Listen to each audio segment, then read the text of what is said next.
Assalamualaikum warahmatullahi wabarakatuh.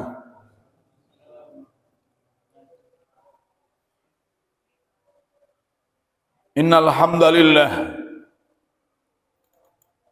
nahmaduhu wa nasta'inuhu wa nastaghfiruh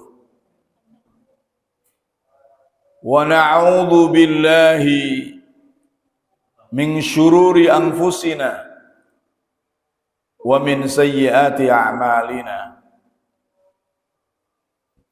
May yahdihillah fala mudhillalah wa may yudlil fala hadiyalah. Asyhadu an la ilaha illallah wahdahu la syarikalah wa asyhadu anna Muhammadan abduhu wa rasuluh. Allahumma salli ala Muhammad wa ala alihi wa ashabihi ajma'in. Amma ba'd. Bapak-bapak, ibu-ibu dan saudara-saudara sekalian rahimakumullah. Alhamdulillah, kita bersyukur kepada Allah Subhanahu wa taala masih dapat berbagai macam nikmat yang diberikan Allah kepada kita semuanya. Salawat dan salam semoga terus tercurahkan kepada Nabi kita Muhammad sallallahu alaihi wasallam, keluarganya, para sahabatnya, dan umatnya yang setia mengikuti sunnah-sunnahnya. Bapak-bapak, ibu-ibu dan saudara-saudara sekalian rahimakumullah. Hidup ini tidak pernah tidak tersentuh oleh musibah. Hidup ini antara nikmat dan musibah berbarengan. Bahkan kadang-kadang musibah lebih banyak daripada nikmat.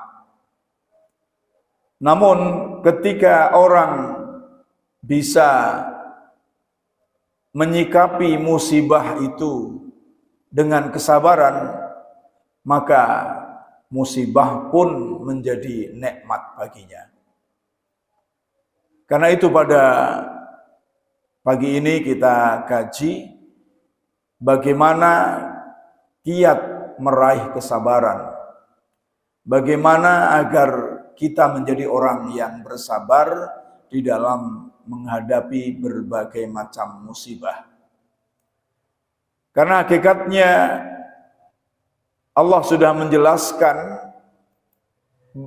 tentang musibah itu dan juga menjelaskan bagaimana solusinya. Allah berfirman, innal insana khuliqa halu'a idza massahu syarru jazua wa idza massahul khairu manu'a. Sesungguhnya manusia diciptakan bersifat keluh kesah, lagi kikir. Apabila ia ditimpa kesusahan, ia berkeluh kesah.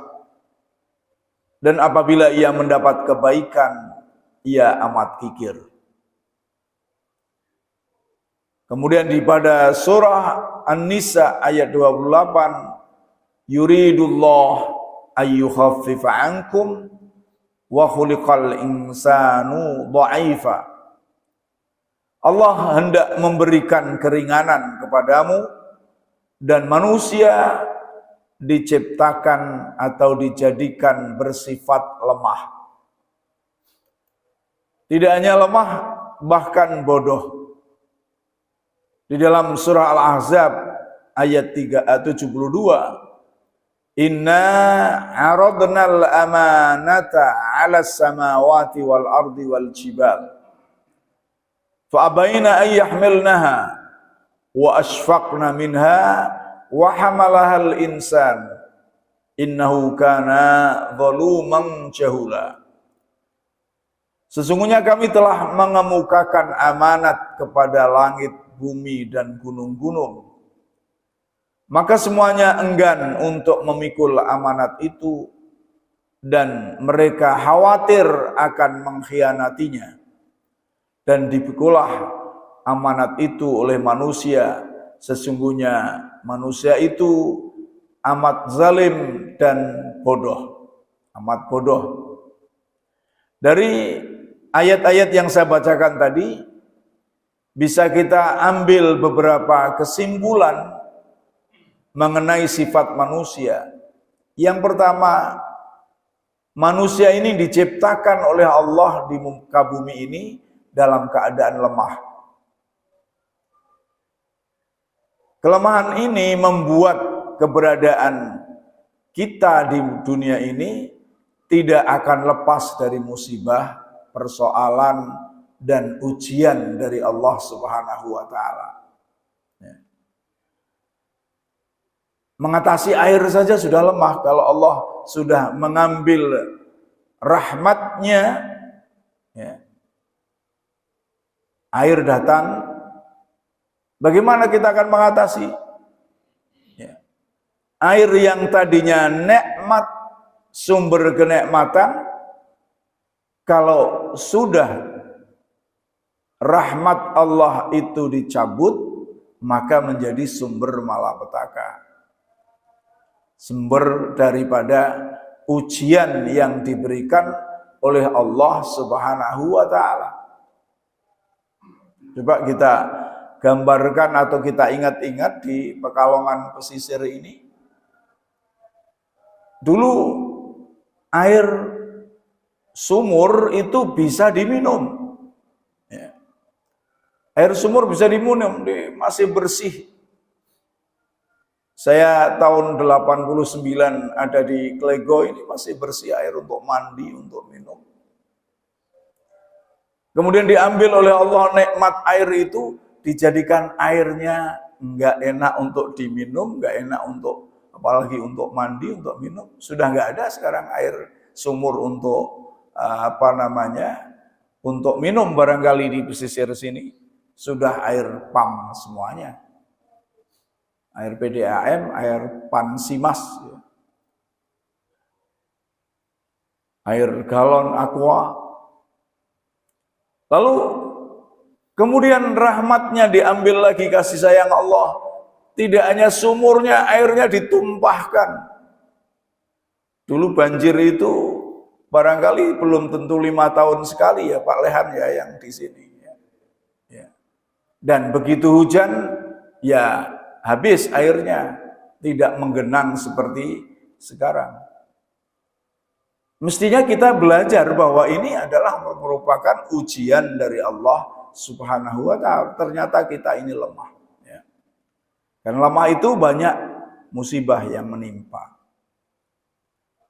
Juga kodrat manusia hadir di pentas dunia ini dilingkupi oleh berbagai masalah atau persoalan yang harus ia hadapi.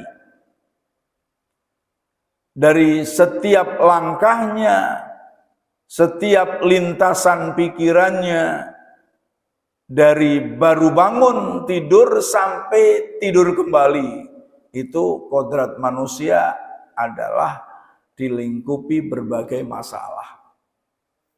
Artinya merupakan sunnatullah. Manusia itu dilingkupi masalah.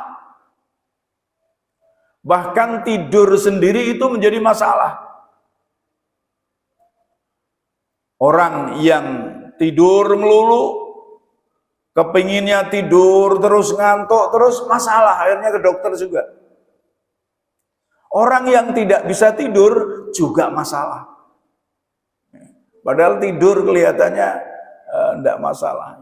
Ketika rahmat Allah diambil dari tidur itu, ora iso turu atau turu terus, ya, ngantuk terus.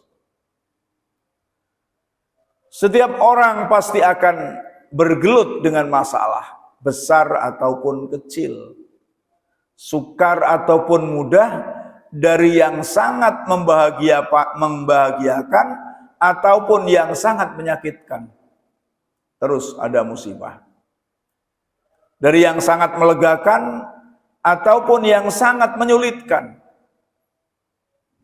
Seringkali juga manusia dihinggapi oleh rasa takut, khawatir, dan gundah akan masa depannya, nasib keluarganya, pekerjaannya, hutangnya, dan lain sebagainya. Ini masalah. Kok menyenangkan menjadi masalah? Apa iya? Iya.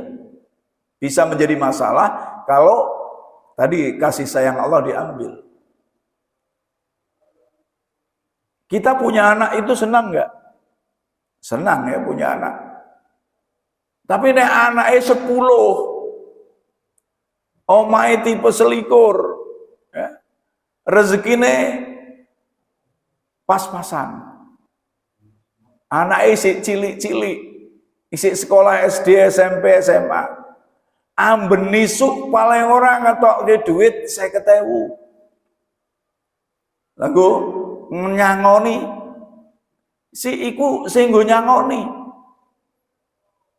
Lagu sarapan megono bae wis ora usah nganggo kerupuk 30. Ya 3.000 ping 10, 30 bapak ibune ora mangan iki, ora sarapan. Jadi biar matane melek butuh duit 80.000. Makan siang, makan malam. Ya masalah juga akhirnya, musibah juga. Padahal tadinya nikmat punya anak. Kalau yang sulit itu sudah jelas sulit merupakan musibah.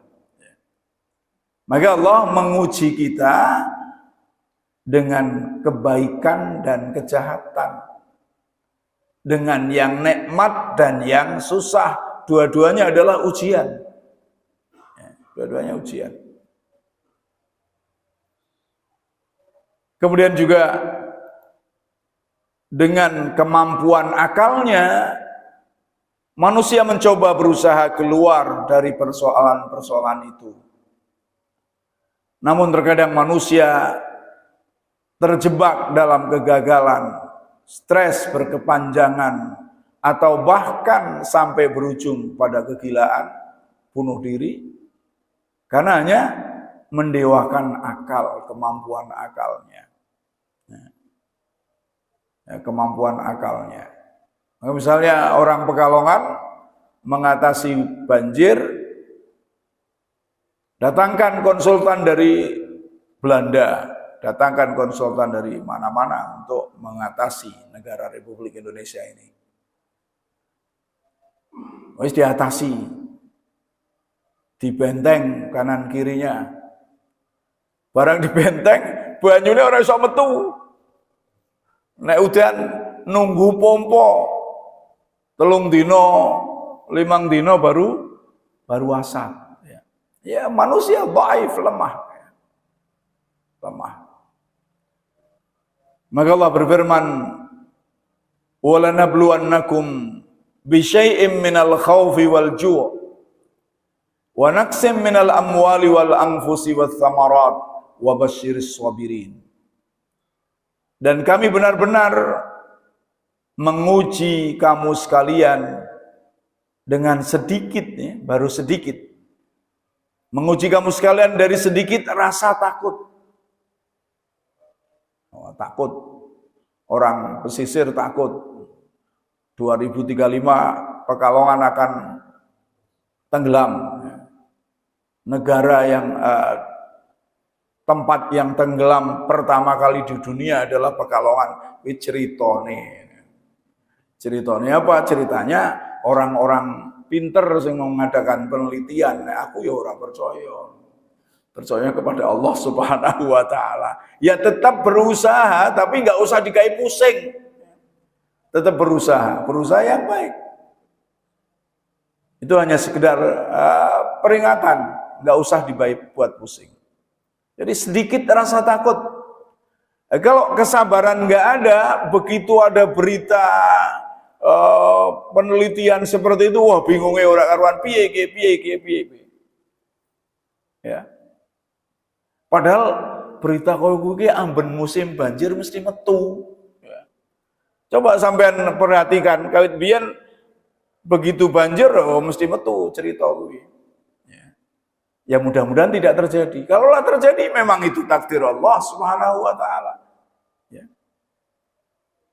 Walju, lapar, wa naqsim minal amwal, dan juga sedikit ketakutan dari kekurangannya harta, wal anfus, dan jiwa, wath thamarat, dan juga buah-buahan, wa basyiris sabirin. Yang terpenting ini, beritakan berita gembira kepada orang-orang yang sabar.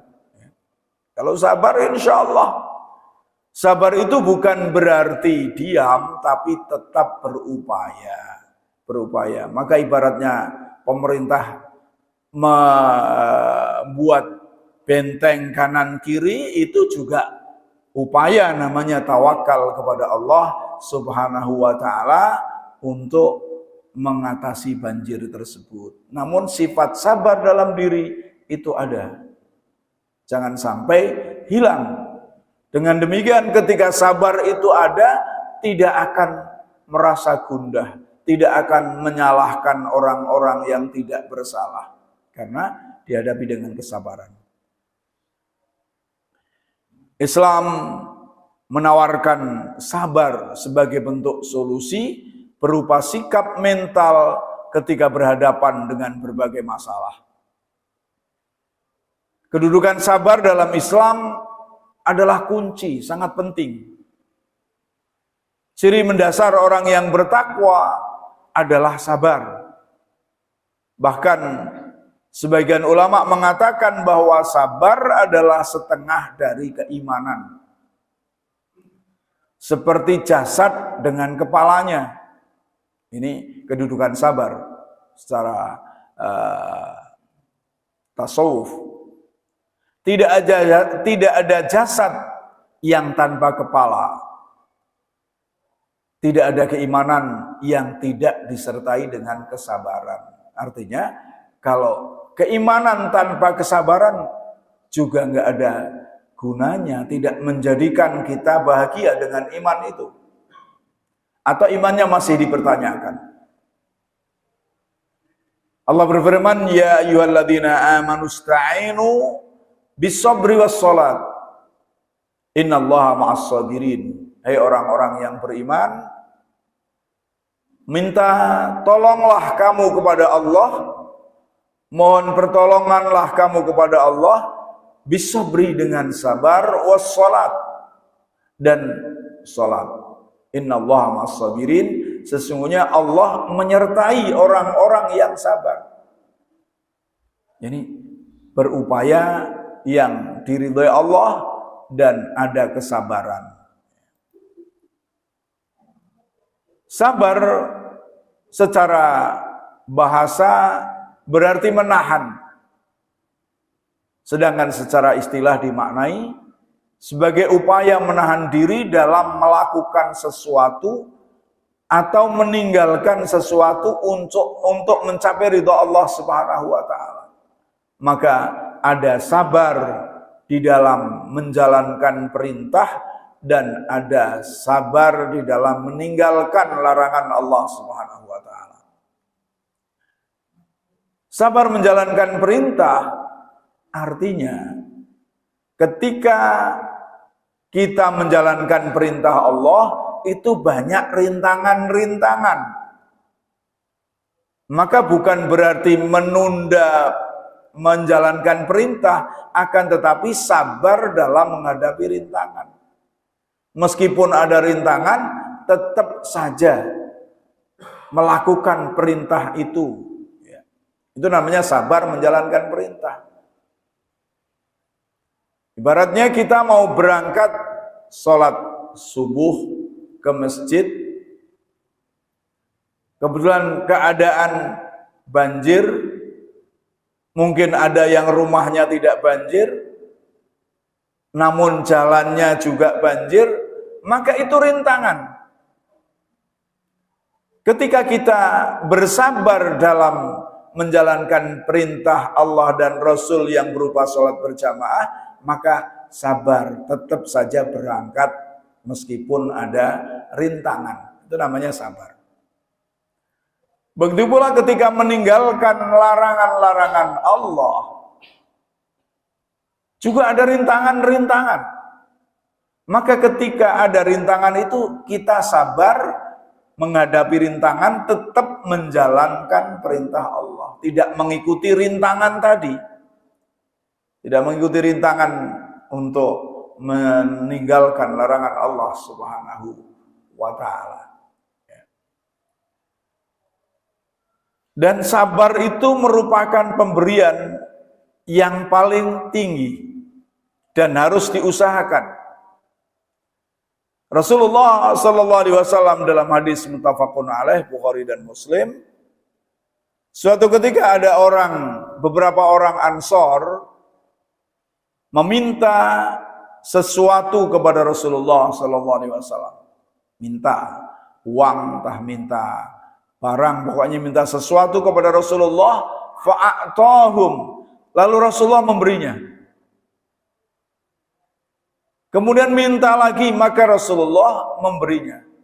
Sampai habis apa yang dimiliki Rasulullah sallallahu alaihi wasallam. Karena Rasulullah tidak mempunyai persediaan kurma atau makanan atau uang yang banyak, hanya untuk persediaan beberapa hari. 3 hari.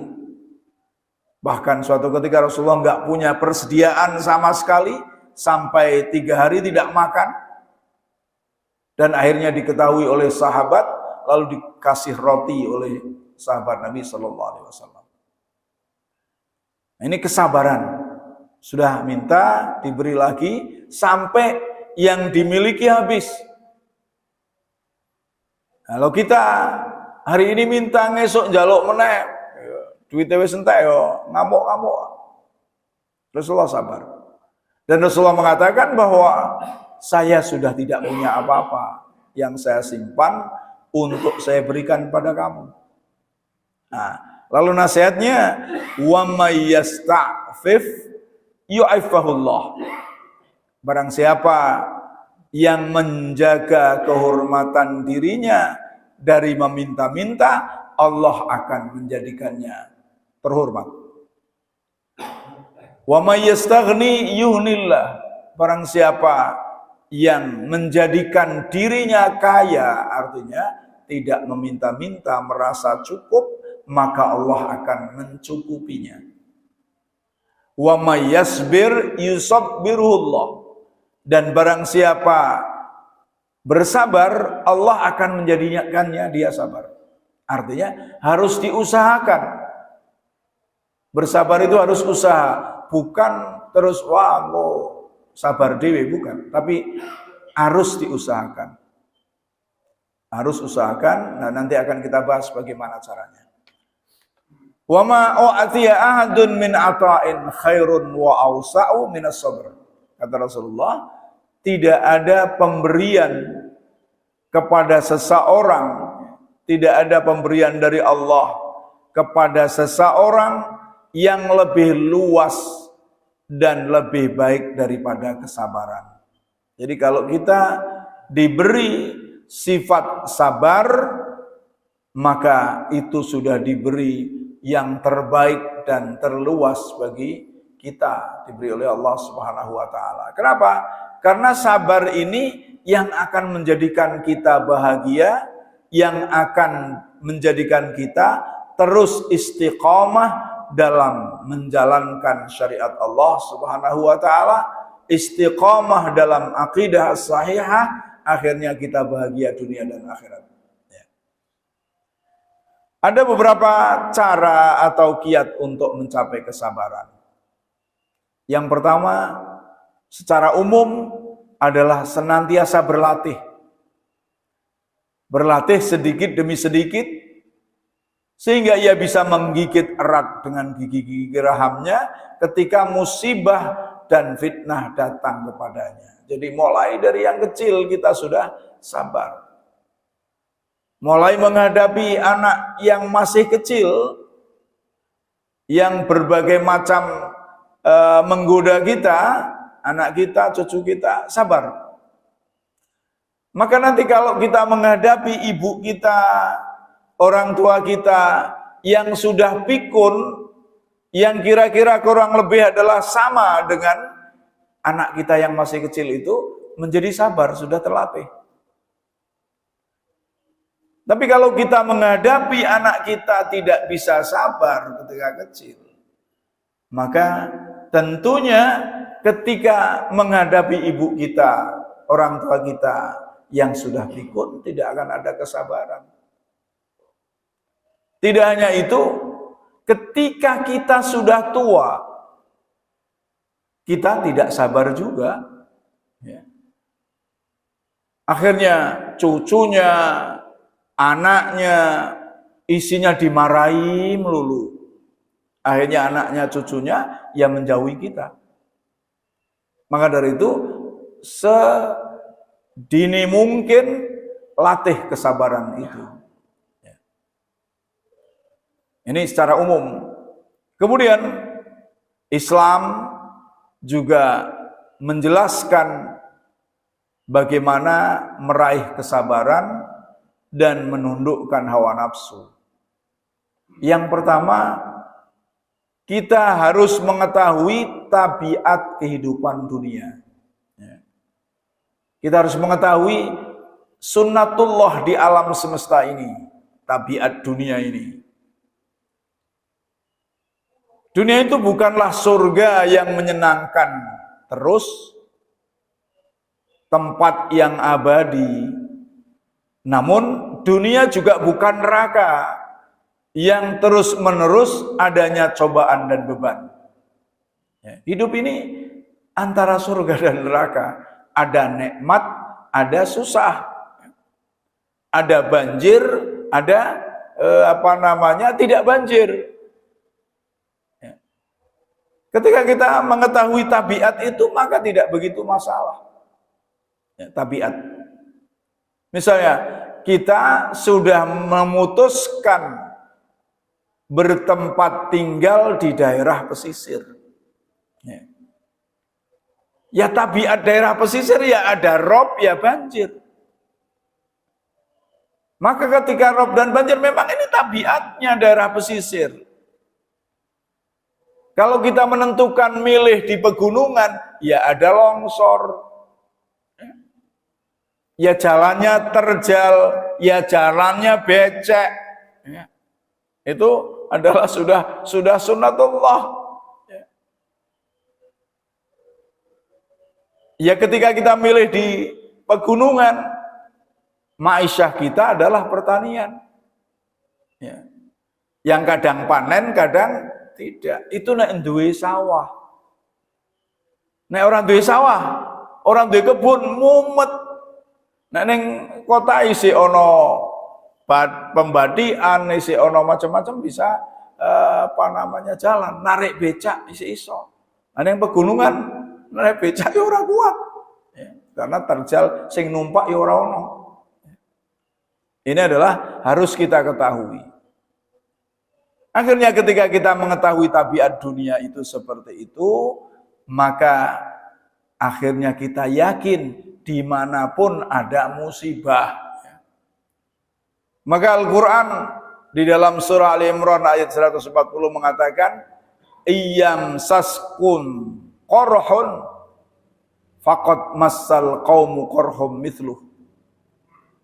Wa tilkal ayyamu nudawiluha bainan nas. Waliya'lamallahu alladhina amanu wa yattahidu minkum syuhada wallahu la yuhibbul zalimin. Jika kamu tertimpa suatu kesulitan, suatu musibah, suatu kekalahan, maka kaum yang lain juga tertimpa kesulitan, musibah, kekalahan. Kalau kita katakan, jika kamu kebanjiran, maka bukan kamu tok yang kebanjiran. Semua orang yang di daerah pantai, ya banjir. Ya Semarang, ya Rembang, ya Demak misalnya. Daerah-daerah pantai, banjir. Jadi tidak hanya wong kerapiak tok, bukan hanya orang Klego tok yang kebanjiran. Di mana saja kebanjiran. Ketika kita menyatakan bahwa di Klego saja sing banjir orang nggon Pak Nur tok, ya, di mana-mana banjir. Santai kalau begitu, ya. Orang terus bingung, wah, aku banjir, nggon liyane ya banjir. Ya. Jadi Allah sudah menjelaskan tabiat dunia ini ya seperti itu. Ya. Nek wis tuwa ya rezekine sithik, ya itu tabiat dunia. Ya. Ojo wis tuwa pikirane, wah aku kok rezekine kurangnya akeh temen. Lah umure wis kurang. Ya. Wis ganti lah untuk orang lain. Ya dalam segala hal. Ya. Profesi apapun ya, rezekinya semakin berkurang. Orang dagang ya sama barangkali setelah tua dia tidak bisa banyak pergi membawa dagangannya, ya rezekinya ya kurang. Yang kedua, yakin dengan balasan yang baik dari Allah Subhanahu wa Ta'ala. Ini adalah bahwa seandainya tidak dibalas di dunia, di akhirat pasti dibalas dengan baik oleh Allah Subhanahu wa Ta'ala. Namun dengan kesabaran itu di dunia pun kita akan mendapatkan kenikmatan. Dengan musibah apapun akan tetap nikmat, tetap tidak kemerungsung.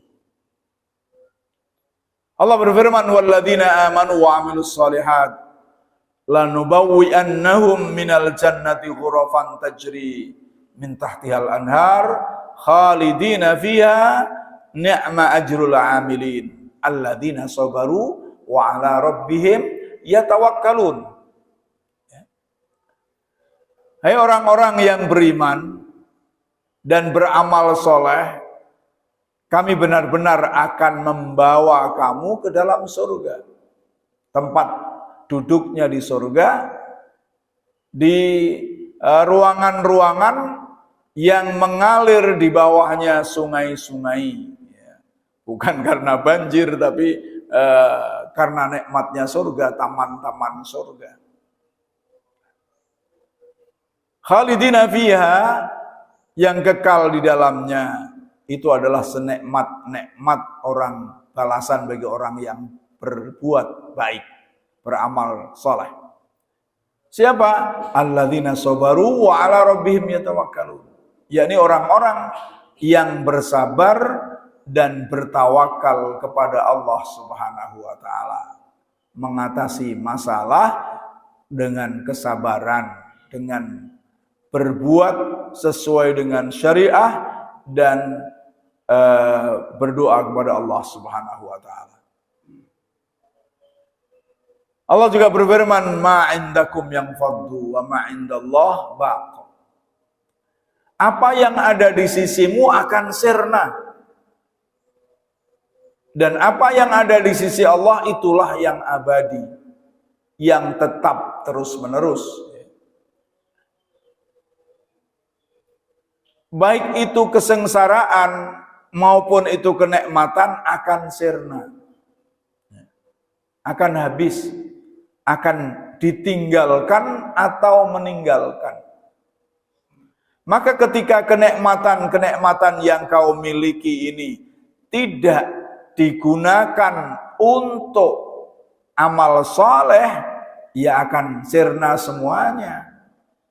Kita punya tenaga, tidak dipakai untuk sholat berjamaah, bahkan tidak dipakai untuk sholat.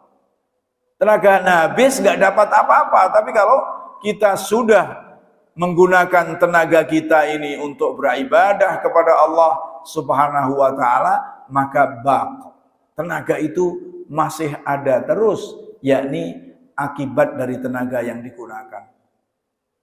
Akan sampai akhirat kita bawa. Walanajziyannal ladzina sabaru ajrahum bi ahsani ma kanu ya'malun. Dan kami sungguh benar-benar akan memberikan balasan kepada orang-orang yang sabar, ajrahum, pahala mereka, upah mereka bi ahsani ma kanu ya'malun, dengan dengan yang lebih baik dari apa-apa yang kamu lakukan. Kalau kita ada kesabaran, sehingga ketika tertimpa musibah, ya wis memang sudah tabiat alam. Kayak saya kemarin punya gawe, sebelumnya banjir. Saya sudah berserah diri kepada Allah Subhanahu wa taala. Banjir ya memang wis kita menentukan mau mantu bulan Januari. Kita sudah tahu bahwa bulan Januari itu adalah hujan, banjir. Makanya sudah, kita hanya berdoa kepada Allah Subhanahu wa taala, muga-muga ora banjir. Selesai sholat, kita berdoa kepada Allah. Pokoknya hanya kepada Allah saya berserah diri. Alhamdulillah Allah tidak menurunkan hujan. Bayangkan, maka ketika hujan sejak kemarin Jum'ah, saya bersyukur banget. Bayangkan kalau hujannya itu Jum'ah yang lalu, banjir kayak gini. Nah, sangat bersyukur kepada Allah Subhanahu wa taala. Sangat bersyukur kepada Allah Subhanahu wa taala. Namun pada waktu itu beberapa planning, beberapa rencana, kalau hujan begini ya sudah kita kita rencanakan. Kalau hujan, planning kedua. Banjir, planning ketiga. Pokoknya wis ono kabeh. Nah, itu tawakalnya, artinya usahanya seperti itu, kemudian berdoa kepada Allah dengan sungguh-sungguh.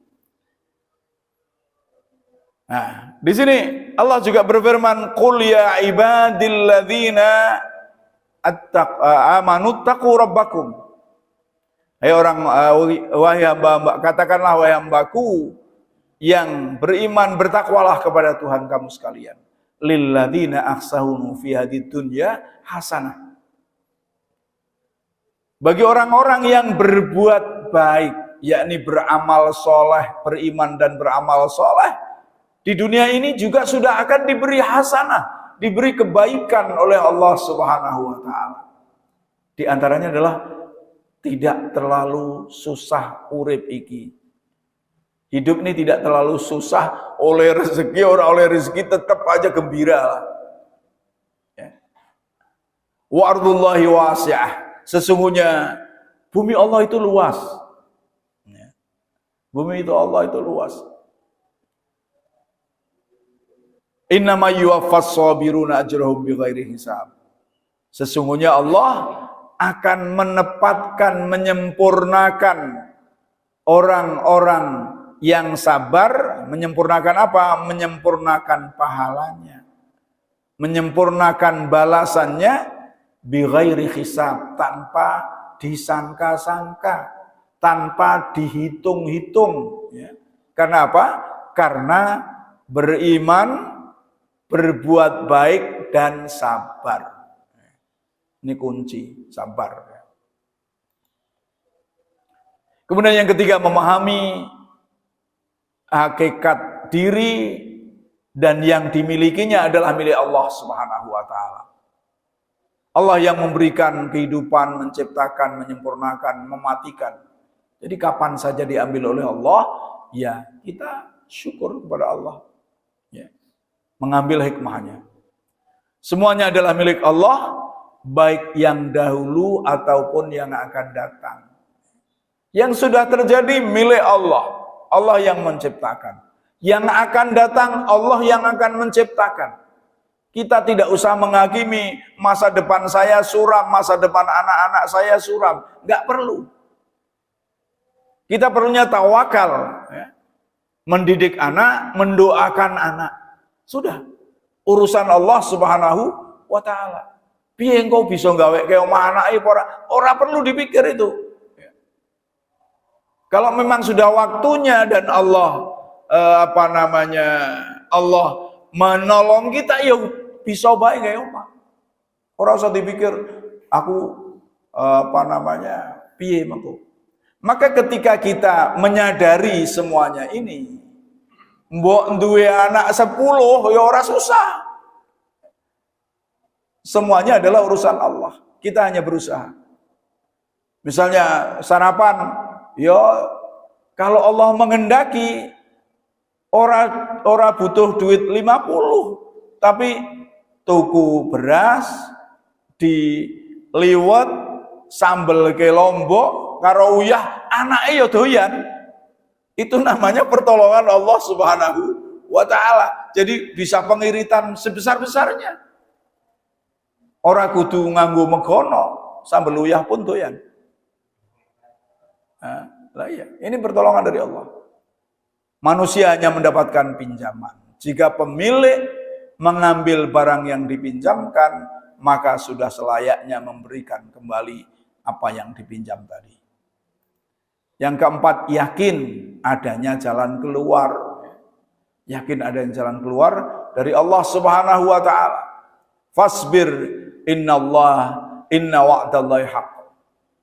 Bersabarlah, sesungguhnya janji Allah itu hak, benar, pasti akan terjadi. Wastaghfir lidzambik, dan mohon ampunlah dari dosa-dosa yang telah kita lakukan. Wasabbih bihamdi rabbika bil asyi wal ibkar. Bertasbihkah kepada Tuhanmu di waktu sore maupun di waktu pagi. Terus ya. Banyak janji Allah Subhanahu wa taala yang diberikan kepada kita semuanya. Saya kira cukup ini yang saya sampaikan. Waktu sudah menunjukkan salat Isyraq. Mari kita tutup dengan doa. Allahumma shalli ala Muhammad wa sallim wa radhiyallahu an kulli sahabati Rasulillah ajma'in. Walhamdulillahi rabbil alamin. Allahumma la tada' fi jam'ina wa majlisina hadha dhanban illa ghafartah, wa la hamman illa farajtah, wa la dainan illa qadaitah, wa la maridan illa syafaitah, wa la mujahidan illa nasartah, wala hajatan min hawaijid dunya ya laka ridwan wala naslahun illa qadaitaha ya arhamar rahimin. Allahumma afrigh alaina sabra wa thabbit aqdamana wansurna 'alal qaumil kafirin. Allahumma arzuqna kamalal ikhlas fil a'mal wal aqwal wa husnal khatimati 'inda qida'il ajal. Allahumma arzuqna al hidayah wal himayah wal qanaa'ah waz zuhd wat taufiq lima tuhibbu wa tardah. Rabbana atina fid dunya hasanah wa fil akhirati hasanah wa qina adzaban nar. Subhana rabbika rabbil izzati amma yasifun wa salamun alal mursalin walhamdulillahi rabbil alamin. Wassalamu alaikum warahmatullahi wabarakatuh.